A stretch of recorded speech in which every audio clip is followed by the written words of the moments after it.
Bueno, acá nosotros también tendríamos que ver este tipo de situaciones o este tipo de realidades que venimos comentando respecto a lo que tiene que ver sobre los agrotóxicos y sobre lo que en general representa una actitud de ir generando y realizando actividades y acciones que claramente repercuten en un deterioro sobre el medio ambiente, que a veces parece una cosa minimizada o no jerarquizada, y que la población en cierta medida no toma conciencia, no terminamos como población de tomar conciencia del impacto que esto tiene que ver o de lo que esto representa sobre nuestra salud. Evidentemente creo que todas estas cosas, a nivel local, a nivel de Neuquén, no son cosas que nos resulten extrañas o creer que porque en este momento la soja tiene su centro en lugares que están alejados geográficamente de lo que es la provincia de Neuquén o el Alto Valle, el hecho de la utilización de agrotóxicos no sea un elemento que nos implica y que puede y que seguramente va a traernos algún tipo de complicaciones en el futuro. O sea, acá nosotros tenemos todo un elemento relacionado con lo que puede ser la fruta y horticultura y no tenemos tampoco muy evaluado qué cosas o qué elementos se están utilizando, por ejemplo, en los viñedos o cómo se están manejando una serie de cosas que a lo mejor a la larga terminan provocándonos un deterioro también en todo lo que tiene que ver en lo ambiental relacionado con la parte, en este caso, de agrotóxicos. Me parece que acá también muchas veces se minimiza, nosotros tenemos un gran problema en lo relacionado que tiene que ver con lo de los hidrocarburos, creer que nos vamos desarrollando y vamos creciendo y hacer mucho hincapié en que hay una especie de desarrollo social y de desarrollo humano relacionado con el crecimiento de la explotación de hidrocarburos e ignorar o no tratar de profundizar en qué impacto tiene esto sobre la ecología y qué impacto tiene esto sobre la salud. Indudablemente, el ver la contaminación que se genera, el saber que los controles, a pesar de lo que se dice, de lo que se hace, de lo que se trata de generar a través de la publicidad, de que esto no es un problema de cómo se contamina, sino de cómo se controla, claramente también en estas jornadas, cuando se hablaba en relación al glifosato, se mostraron con detenimiento cuáles son todas las supuestas prácticas de buenas prácticas que están escritas en todo lado, que deberían ser registradas reguladas por los organismos que están a cargo de ello, y sin embargo nada se regula y nada se controla. Y es también como creer que cuando la industria tiene un peso como para generar lo que genera y saber que esto tiene un plano claro en donde el principal objetivo es el rédito económico, las pautas que se puedan poner van a ser pautas que verdaderamente van a preocuparse porque esto no afecte a la población. A la larga, en todos los lugares del mundo donde se ha podido hacer algo, se ha demostrado que a pesar de existir ciertos requisitos o ciertos elementos regulatorios, esos elementos regulatorios nunca han sido cumplidos y el impacto poblacional ha sido siempre importante en cuanto al incremento de todo tipo de patologías, las enfermedades tumorales probablemente a la cabeza, pero después las malformaciones y otro tipo de enfermedades claramente relacionadas con esto, y vuelvo a repetir, claramente se han incrementado y no han servido los supuestos mecanismos de regulación que se han dicho, que se han puesto como para tratar de generar un freno o una contención a esto. Por eso es importante que como comunidad, como población, tomemos compromiso con esto,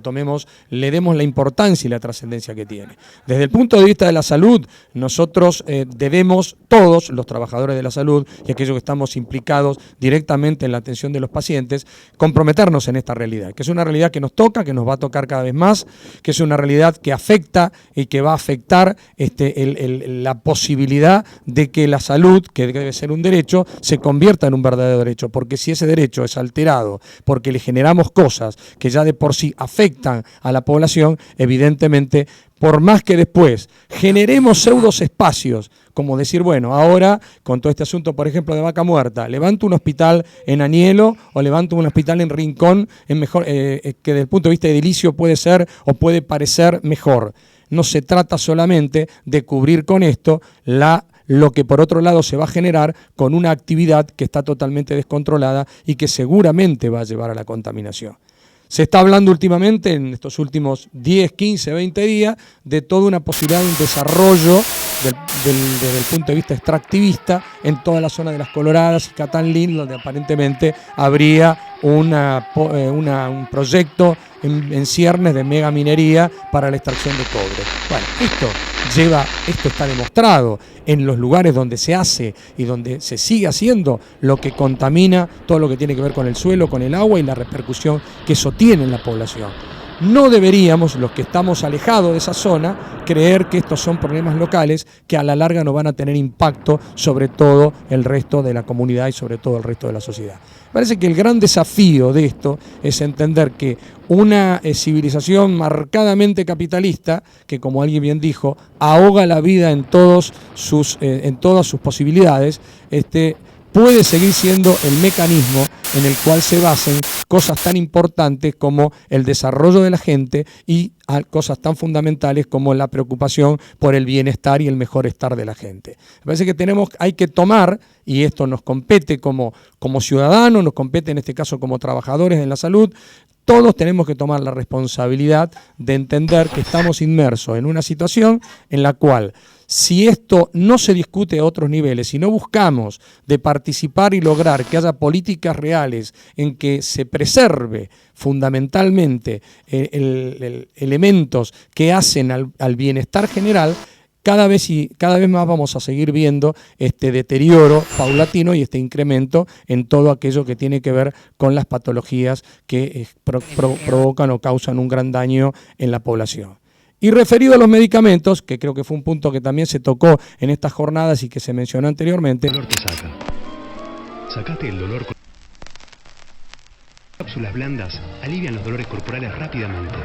La industria farmacológica es una industria que como tal su principal objetivo es justamente cómo obtiene mayores dividendos y mayores ganancias. El medicamento, como bien se mencionaba anteriormente, hace años que pasó a ser un bien manejado por la Organización Mundial de Comercio y como bien es un elemento que, manejado justamente de ese ángulo, debe dar el mayor rédito posible. Entonces, esto de creer que todo lo que sale al mercado es algo que va a ser beneficioso para la gente es una creencia que hay que desterrarla totalmente. Ahí es donde toda la población tiene que entender que tener buena salud no significa tener medicamentos de cualquier forma y de cualquier manera. Significa jerarquizar el desarrollo de una utilización racional de los medicamentos. No porque alguien diga,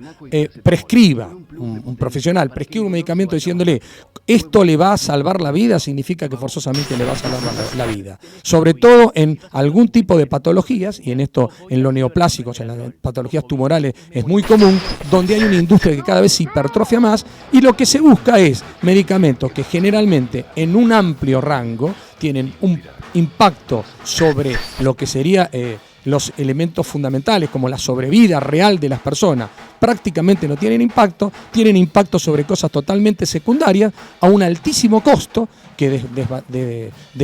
desbaratan o deterioran cualquier presupuesto de salud claramente utilizado para que la salud de la población mejore. Entonces desbaratan esos presupuestos en beneficio netamente del desarrollo y de las ganancias de las corporaciones farmacológicas. Me parece que en este caso es fundamental como población tomar concepto de esto, porque si no vamos a seguir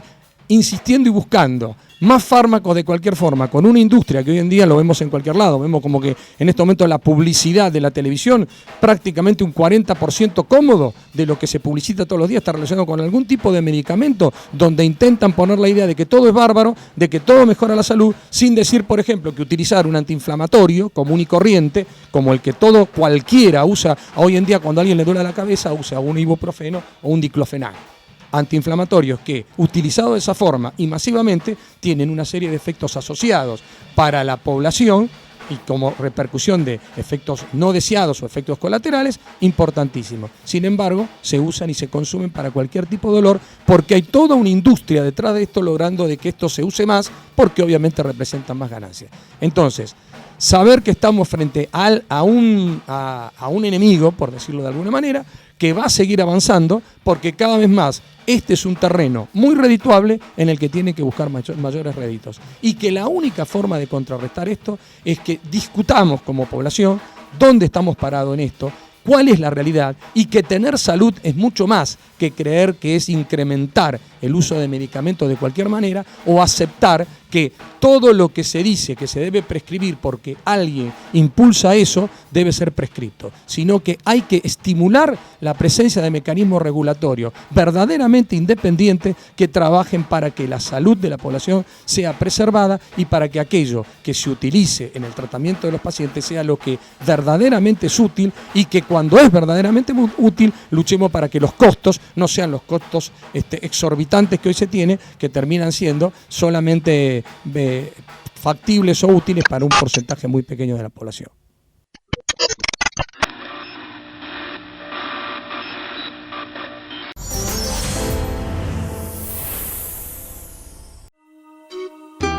Somos el sindicato de las y los trabajadores de la educación.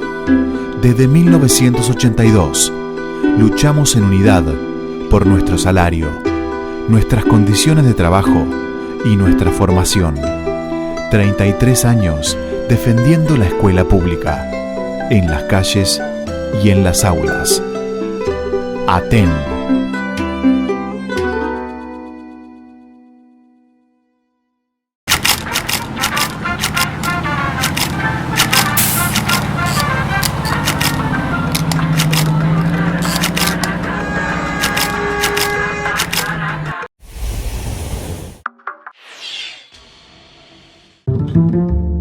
En las calles y en las aulas, siempre nuestro lugar es de lucha. Compartir el pensamiento para transformar la realidad. Por Justicia Completa, Carlos Fuentealba y Silvia Rogetti, presentes. Somos ATEN Capital.